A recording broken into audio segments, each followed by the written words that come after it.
Combien d'espèces d'arbres sont connues sur Terre? Alors avant de parler de nombre, de donner des chiffres, il faut d'abord définir ce qu'est un arbre. Et en fait, il existe une multitude de définitions de ce qu'est un arbre. Par exemple, si vous prenez le Larousse, un arbre est un végétal vivace, ligneux, rameux, atteignant au moins 7 mètres de hauteur et ne portant des branches durables qu'à une certaine distance du sol. Pour la FAO, la hauteur va être de 5 mètres. Pour Cambridge, c'est une grande plante qui a un tronc en bois et des branches qui poussent à partir de sa partie supérieure. Une autre définition est celle du groupe mondial de spécialistes des arbres de l'UICN, qui elle parle de plantes ligneuses ayant généralement une seule tige, atteignant au moins 2 mètres, et si elle a plusieurs tiges, ayant au moins une tige principale verticale d'au moins 5 cm de DBH. À partir de cette définition, un consortium de 148 chercheurs à travers le monde ont essayé de calculer, de compter le nombre d'arbres présents sur la surface de la Terre. Et ils ont obtenu un nombre global connu de 64 000 espèces, réparties sur les 5 continents, avec, vous voyez, des valeurs de un peu plus de 27 000 pour l'Amérique du Sud, un peu plus de 14 000 pour l'Eurasie, suivi de l'Afrique, un peu plus de 10 000, l'Amérique du Nord et l'Océanie. Alors si on fait la somme de tous ces chiffres, en fait, on dépasse les 64 000, puisque un certain nombre d'espèces d'arbres sont communes à différents continents. Et vous voyez aussi qu'on a la possibilité de regarder la concentration d'espèces et que le maximum de nombre d'espèces se retrouve dans la zone tropicale. Vous voyez ce rouge foncé qui montre jusqu'à plus de 20 000 espèces d'arbres concentrées sur certaines zones d'Amérique du Sud. Dans ces travaux, les chercheurs ont estimé que le nombre probable d'espèces d'arbres serait en fait de 73 000. Ce qui veut dire qu'entre le nombre connu de 64 000 et le nombre de 73 000, il y aurait au moins 9 000 espèces d'arbres inconnues pour la science encore à découvrir. Alors donc, il y a plein d'espèces d'arbres à découvrir sur Terre. Alors, la question qui se pose, c'est où peut-on trouver ces espèces d'arbres nouvelles qui ne sont pas encore connues? Alors, pour répondre à cette question, il va falloir juste que je me change. Vous avez sans doute en tête l'image d'un scientifique explorateur allant au sommet de ces montagnes comme celle-ci, vivant dans des conditions relativement sommaires dans la forêt, et au hasard des rencontres, voir un arbre qu'il ne connaît pas, qu'il n'a jamais vu jusqu'à présent, et qui s'avérera être une espèce nouvelle. Cela peut être le cas, mais la réalité est tout autre, et pour cela, il va falloir que je me change à nouveau. La réalité est que la plupart des espèces nouvelles sont trouvées beaucoup plus près de nous, en l'occurrence dans des collections que sont les herbiers. Ce travail illustre le temps qu'il faut entre le moment où la plante est récoltée, donc vous voyez en abscisse 0 signifie que les plantes viennent d'être récoltées cette année, 50 qu'elles ont été récoltées il y a 50 ans, et en ordonnée le pourcentage de ces espèces restant à décrire. Donc tout en haut, on a l'équivalent de 100%, toutes les plantes récoltées cette année sont à décrire.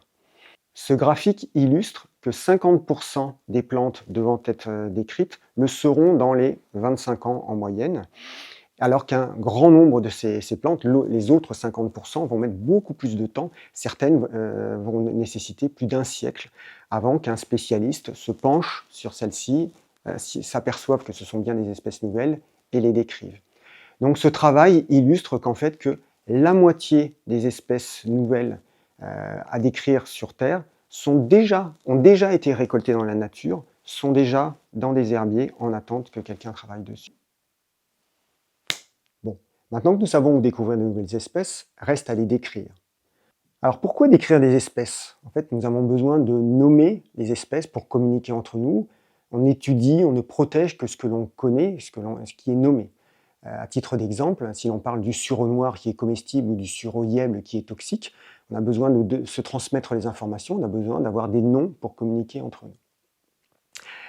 Alors reste, qu'est-ce que l'espèce? C'est quoi la définition d'une espèce? Alors une première définition, sans doute la plus objective, est la définition biologique de l'espèce, où au sein d'une population d'individus, l'espèce correspond à l'ensemble de ces individus qui sont capables de se reproduire entre eux et de donner une descendance qui sera fertile, capable elle-même d'avoir une descendance fertile. Reste que cette définition biologique souffre d'exceptions, comme par exemple des cas documentés d'une population A qui est capable de se reproduire avec une population B, celle-ci également avec une population C, avec une population D. Reste que ce n'est plus possible entre la population A et la population B. Et on voit ici que l'on touche aux limites de la classification où l'homme essaie de mettre dans des boîtes, essaie de mettre des limites dans des processus qui parfois sont continus. Ici, on voit qu'on est dans un phénomène de spéciation. Reste que dans le cas de nos arbres, aborder le problème de la définition de l'espèce biologique est extrêmement compliqué, puisque vous imaginez bien que pour des petites annuelles que l'on pourrait mettre en culture et essayer de croiser différentes populations, il n'est pas envisageable de mettre en culture des arbres tropicaux qui vont mettre pour certains des dizaines d'années avant d'avoir des fleurs et d'avoir d'autres populations également en culture qui vont fleurir en même temps et faire ces tests d'hybridation pour ensuite attendre de voir si les graines elles-mêmes vont donner des individus qui, dans peut-être des dizaines d'années, seront fertiles ou non. Donc ici, on a un ensemble d'individus, plutôt des spécimens d'herbiers sur lesquels on va travailler, qui sont relativement proches, et l'on s'interroge sur le nombre d'espèces que l'on a au sein de cet ensemble. Alors pour cela, on va regarder un certain nombre de caractères, qui peuvent être des caractères moléculaires, des caractères architecturaux, des caractères écologiques, des caractères anatomiques, des caractères sur l'architecture de la nervation, mais également des caractères comme par exemple l'ornementation des poils. Cet ensemble de caractères va nous permettre de regrouper un certain nombre d'individus sur des caractères communs partagés, et à côté de ça, ces caractères qui vont les différencier d'autres groupes. Et vous voyez que dans notre exemple, on arrive à différencier comme ça 3 ensembles qui sont bien soutenus, qui donc ce que l'on va appeler des espèces A, B et C, puisque les caractères sur lesquels on va travailler sont des caractères qui sont considérés comme étant au niveau de l'espèce. On va donc avoir ces 3 espèces A, B et C. On a donc fait ce que l'on appelle une taxonomie de l'ordre de l'espèce. Reste qu'ensuite, la question se pose, comment doivent s'appeler ces 3 entités? Pour cela, on va aborder une autre discipline que l'on appelle la nomenclature. Pour cela, on va aller rechercher dans des références, dans de la bibliographie, et trouver par exemple que cette espèce a une description qui correspond parfaitement à cet ensemble, et au sein de cette publication est désigné un spécimen d'herbier, ce que l'on appelle le type ou le porte-nom. Si on refait notre analyse avec ce spécimen d'herbier, celui-ci sera à l'intérieur de ce groupe, ce qui veut bien dire que ce que l'on a appelé l'espèce B peut en fait s'appeler Planchonella cumanensis. En poursuivant notre recherche bibliographique, on tombe sur une autre description avec également un type qui, celui-ci, rentre parfaitement au sein de ce premier groupe. La description colle parfaitement avec cet ensemble. On a donc affaire au Planchonella minutiflora en ce qui concerne l'espèce A.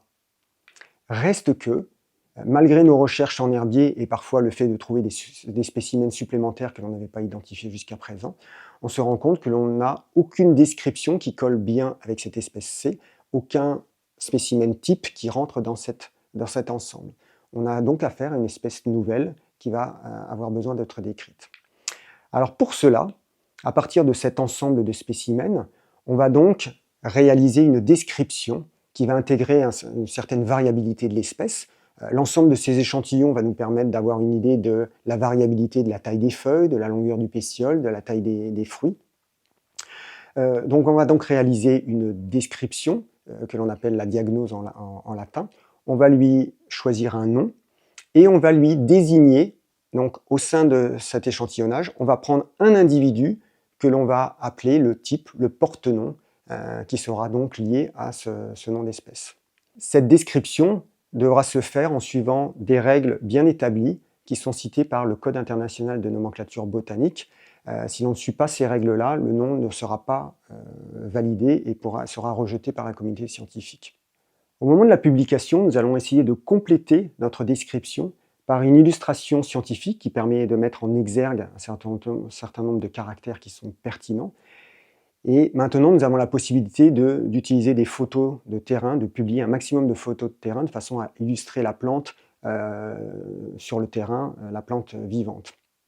Depuis quelques années, les taxonomistes proposent, au moment de leur description, une évaluation du statut de conservation selon les critères IUCN, afin de savoir si ces espèces doivent être inscrites sur la liste rouge des espèces menacées, de façon à ce que, dès leur description, on ait déjà cette information sur le besoin ou non de conservation.